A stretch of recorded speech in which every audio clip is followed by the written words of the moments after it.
السلام علیکم ورحمۃ اللہ وبرکاتہ۔ میں آپ سب کا دینی بھائی افو خان اتر پردیش الہ آباد سے۔ تو سامعین، آج انشاءاللہ ہم ایسی حدیث آپ کے سامنے پیش کرنے والے ہیں جو حدیث آتی ہے جامع ترمذی، اور حدیث کا نمبر ہے 2229، یعنی کہ 2229۔ اس حدیث میں ایک جو جماعت ہے جو الحمدللہ بالکل حق جماعت ہے، اس کا جو نام ہے وہ نام تو نہیں آیا ہے، لیکن جو اشارتاً بات ہوئی ہے اس تعلق سے تمام اہل سنت کے جو علماء محدثین ہیں الحمدللہ بڑے بڑے، انہوں نے جو حدیث کا جو ایکچول جو فہم ہے، اشارہ ہے، وہ سمجھ کے بتایا ہے کہ جو یہ حق جماعت ہے وہ ہے اہل حدیث، اصحاب الحدیث، اہل سنت۔ آئیے جو یہ حدیث ہے اس کو سٹارٹ کرتے ہیں۔ ثوبان رضی اللہ عنہ کہتے ہیں کہ رسول اللہ صلی اللہ علیہ وسلم نے فرمایا، میں اپنی امت پر گمراہ کن اماموں یعنی حاکموں سے ڈرتا ہوں۔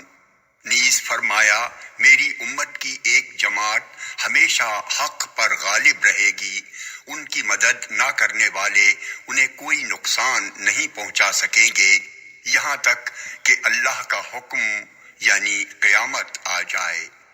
جامع ترمذی حدیث نمبر 2229۔ یہ حدیث صحیح ہے۔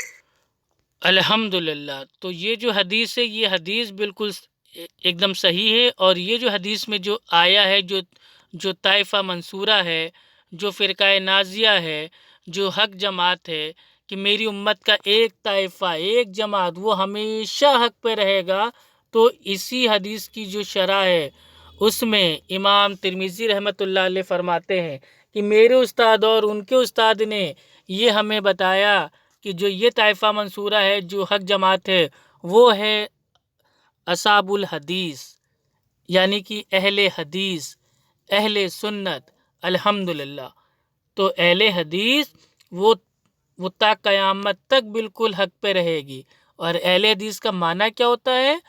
وہ جماعت، وہ امت جو اللہ سبحانہ و تعالیٰ کا جو کلام ہے یعنی کہ قرآن، اور اللہ کے نبی صلی اللہ علیہ وسلم کا جو فرمان ہے یعنی کہ حدیث، سنت، یعنی کہ کتاب و سنت کو صحابہ کے فہم سے سمجھ کے عمل کرتا ہے، اس کو عام طور پہ آج کے دور میں عرف عام میں کہتے ہیں اہل سنت، اہل حدیث، اصحاب الحدیث۔ تو الحمدللہ جو حق جماعت ہے وہ میں نے حدیث سے ثابت کر دیا ہے، اور تمام بڑے بڑے محدثین کے جو اقوال ہیں آپ چاہے تو اس کو بھی الحمدللہ دیکھ سکتے ہیں، تحقیق کر سکتے ہیں کہ جو حق گروہ ہے، جو حق جماعت ہے، جو طائفہ منصورہ ہے، وہ اہل سنت، اہل حدیث ہے۔ الحمدللہ۔